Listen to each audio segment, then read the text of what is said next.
તો શું દોસ્તો તમને ખબર છે કે આપણું બ્રહ્માંડ એટલું બધું મોટું છે કે કંઈ પણ પ્રકારની શોધખોળ કરવામાં આવતી હોય ને તો દર વખતે કંઈક ને કંઈક પ્રકારનું કંઈક ને કંઈક નવું મળી આવતું હોય, પરંતુ એના કરતાં પણ વધારે આપણી પૃથ્વી છે જેની ઉપર અસંખ્ય પ્રકારની એવી અજાયબી આવેલી છે.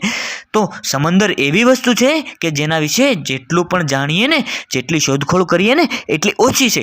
સમંદરની અંદર કંઈ એવા રાજ છુપાયેલા છે કે જે સમંદર કેટલો ઊંડો છે અને કેટલો મોટો છે, અને સમંદરનો જન્મ ક્યારે થયો હતો એ પણ એક બહુ જ મોટો સવાલ છે. અને તમારા મનમાં પણ આ સવાલ ઘણીવાર આવ્યો જ હશે. આખિરકાર ભૂવૈજ્ઞાનિકોના અનુમાન અનુસાર સમુદ્રનો જન્મ ધરતી ઉપર વિશાળ ખાડામાં ભરેલા પાણીથી થયો હતો. અને દોસ્તો, આ વાતને સમજવા માટે આપણે કરોડો વર્ષો પાછળ જવું પડશે. તો ચાલો દોસ્તો, આપણે આ વાતને સમજીએ.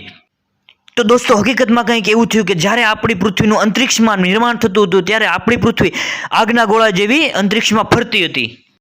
જેમ જેમ આપણી પૃથ્વી ઠંડી થતી ગઈ તો તેની આજુબાજુ ચારે બાજુ એટલે કે ગેસના વાદળ થવા માંડ્યા, અને આ ગેસના વાદળો ખૂબ જ ઠંડા થઈ અને ભારે થઈ ગયા, અને પછી લગાતાર કેટલા વર્ષો સુધી મુશળધાર વરસાદ થયો.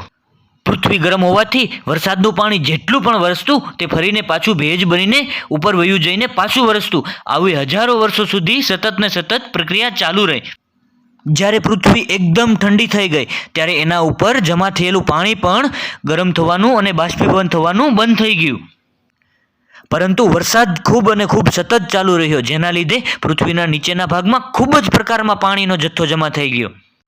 અને આવી રીતે પાણી ભરેલા ધરતીના નીચેના ખાડાવાળા ભાગને જ બાદમાં સમંદર કહેવામાં આવ્યો.